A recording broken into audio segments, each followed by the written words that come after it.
Today we're going to do a quick sketch of the graph y equals 2 tangent of 2x. So here's an outline for our 3 steps and a reminder of the general form of a tangent equation. And we'll start by finding the essentials. We're doing our analysis first. So we'll start with a, the coefficient in front of tangent. Ours is 2. This will help set our curve shaping points, specifically the y coordinates.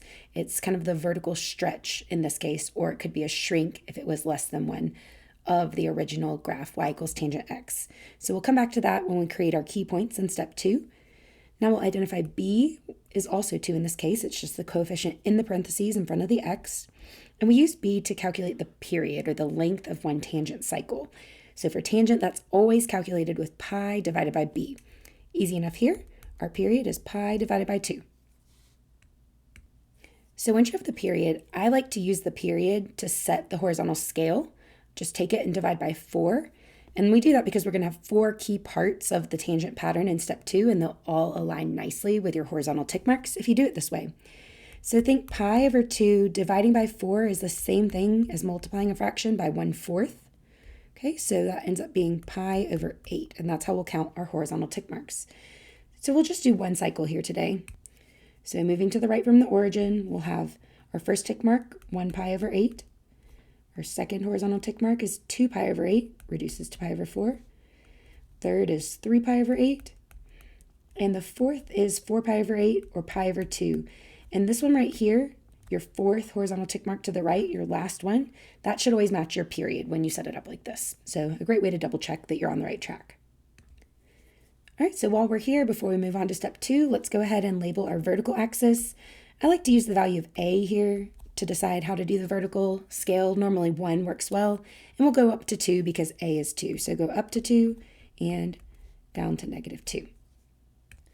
All right, so we've done the hard part. Now we just need to remember our key points tangent pattern.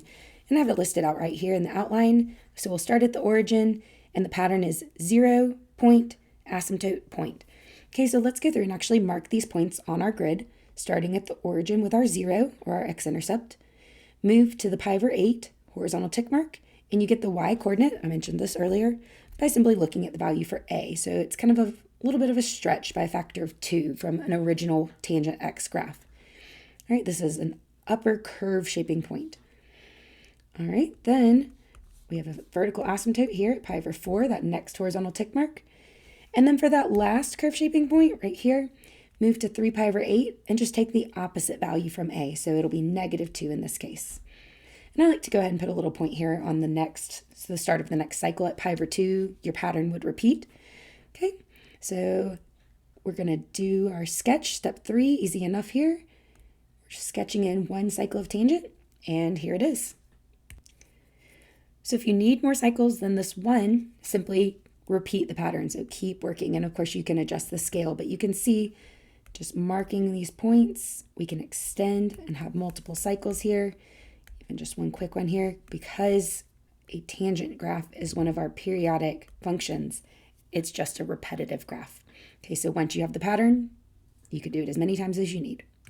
All right, last thing before we go, I like to find the asymptotes equation. Sometimes when you look at an equation, all you need are the asymptotes. And so there's a really quick way to get an equation that would generate every single asymptote for a particular equation. So all you have to do is take your inputs of your tangent function. These are your horizontal transformations. We had a shrink here by a factor of 2 horizontally.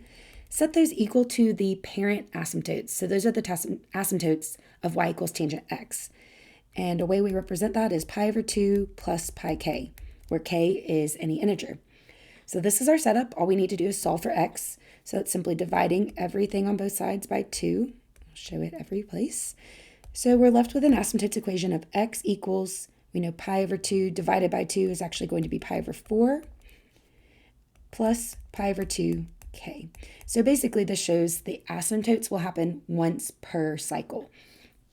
So substitute in k is 0, and you can see that easily reduces to x is pi over 4. Okay, so when k is 0, that's the asymptote you get. Feel free to work with that a little bit. Substitute in different integers for k, so try 1 and -1. You can kind of see on the graph already here, when you let k equal to -1, you'll get an asymptote at x equals -pi over 4.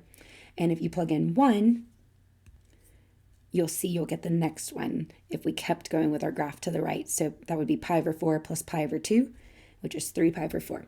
So a great way to quickly get the asymptotes that you might need. All right, hopefully this helps you graph tangent graphs. A really good method. Really, it's up to the analysis and knowing the pattern, and you'll be a pro at graphing tangent graphs. Be sure to look in the description. There are more links to all different types of graphs and examples, and thanks for watching.